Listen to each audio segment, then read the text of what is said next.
একটি ছোট্ট গ্রামের মাঝের পাশ দিয়ে হেঁটে যাচ্ছিল রাম। রামকে দেখে মাঠে কাজ করা একজন কৃষক তাকে ডাক দেয়। এই রাম, একটু শুনে যা দেখি, তোর সাথে আমার কিছু কথা আছে, একটু তাড়াতাড়ি এদিকে আয়। হ্যাঁ হ্যাঁ, আসছি। এরপর রাম কৃষকটির কাছে যায়। কি হয়েছে বলো তো, এত ডাকাডাকি কেন করছো? আমায় যে আবার কাজে যেতে হবে।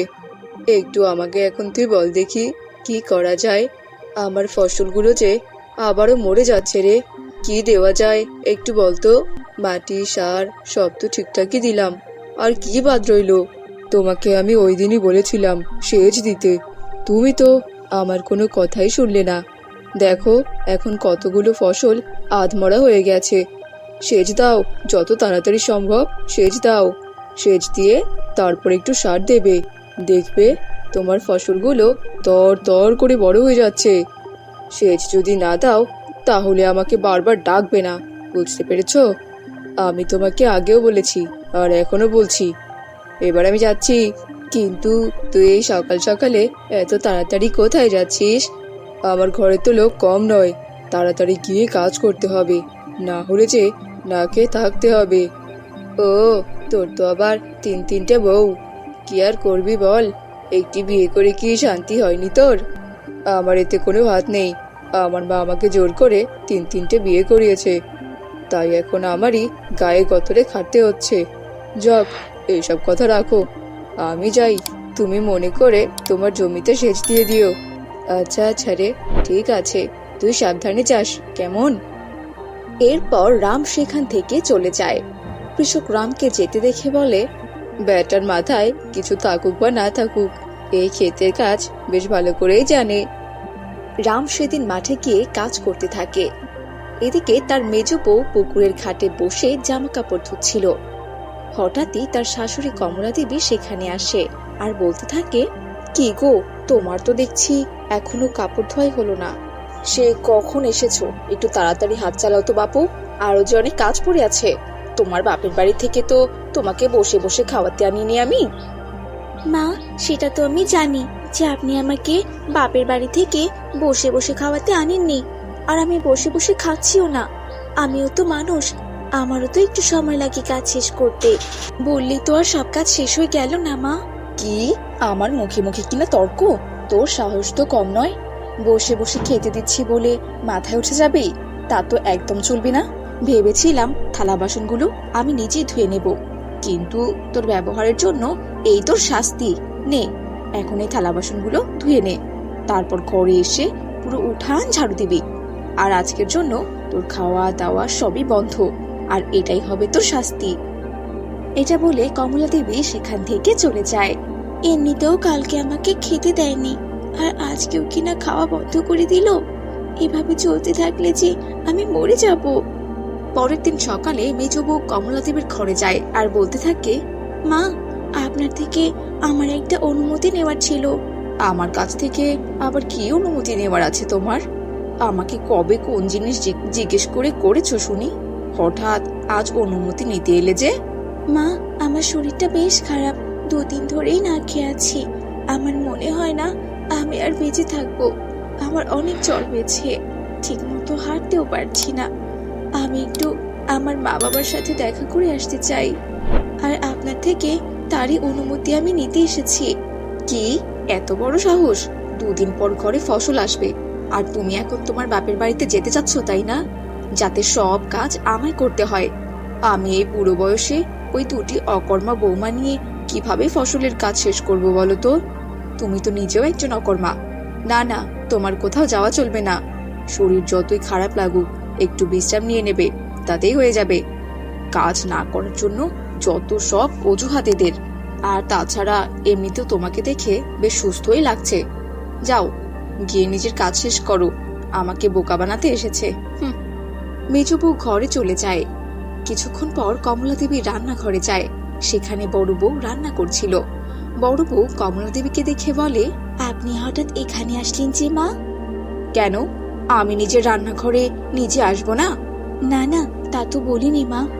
আপনার তো এখন বিশ্রাম নেওয়ার সময়, তাই বললাম আর। ও আচ্ছা, তা একটু বলো দেখি, কি রান্না করছো আজকে? নাকি রান্না এখন আবার হয়নি? এই তো মা, আপনার প্রিয় সর্ষে ইলিশ এবং মাংস রান্না করছি, আজ ডুবিয়ে খাওয়া হবে। বাহ, তা তো বেশ ভালোই করেছো। সঙ্গে একটু চাটনিও বানিয়ে দিও। আর মাংস ইলিশের ঝাল কম দেবে, বুঝতে পেরেছো?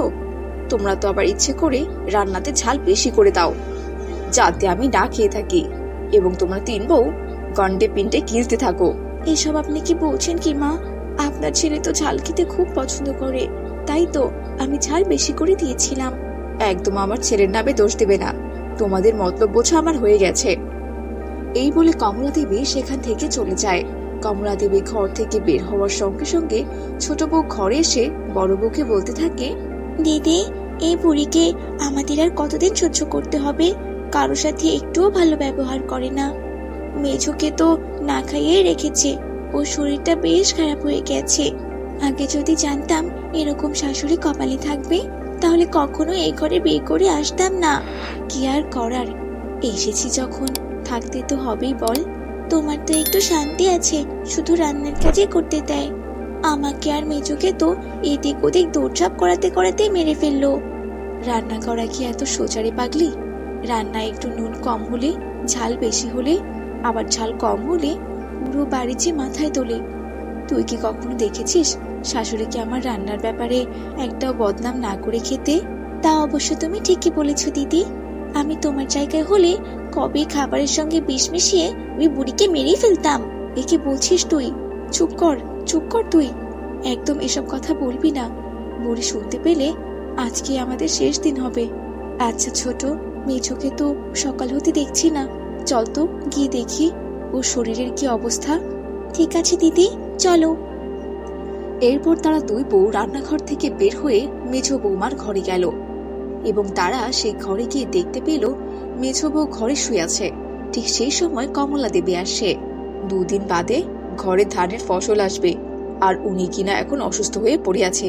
কাজ না করার শুধু বাহানা। এত বলি সাবধানে কাজ করো, সাবধানে কাজ করো, সাবধানে কাজ করো। আমার কথা একদম শুনবে না। এখন ধান আসলে আমরা কি করবোটা কি? মা, আপনি ওকে কদিন না খেতে দিয়ে রেখেছেন? একটু আমাকে বলুন।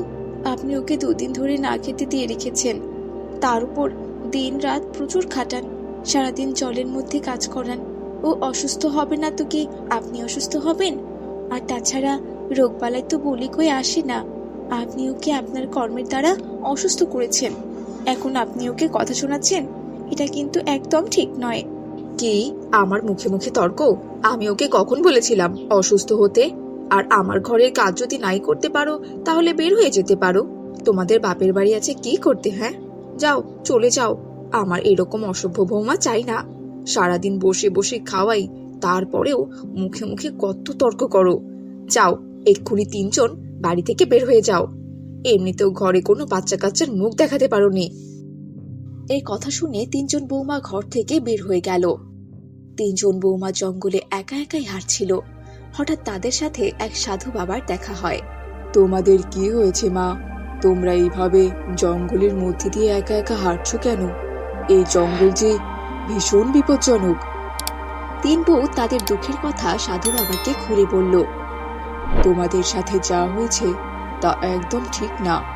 তোমাদের 3 জনকে আমি 3টে বর দিলাম, তোমরা যা চাও তাই বলো। বাবা, আমি সুস্থ হয়ে যেতে চাই, একদম আগের মতো সুস্থ সবল হতে চাই। মেজো বউ বলার সাথে সাথে একদম সুস্থ হয়ে গেল। বাবা, আমি আমাদের 300 দিনের জন্য খাবার চাই। আমরা 2 দিন ধরে না খেয়ে আছি। মেজো বউয়ের জন্য একটু বেশি করে খাবার দিও।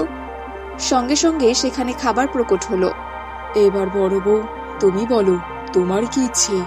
আমাদের 300 দিনের সন্তান হচ্ছে না, আমি চাই আমাদের সুন্দর ফুটফুটে সন্তান হোক। এই নাও, এই ফুলটি ধরো।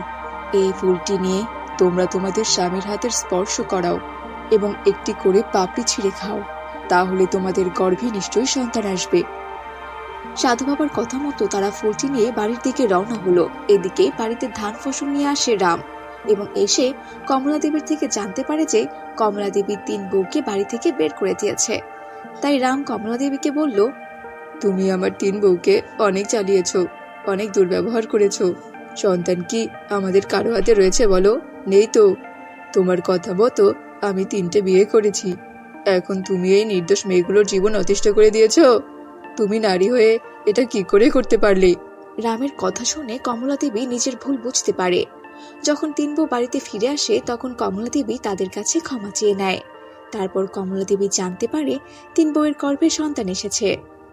তারপর থেকে সবাই সুখী শান্তিতে জীবনযাপন করে।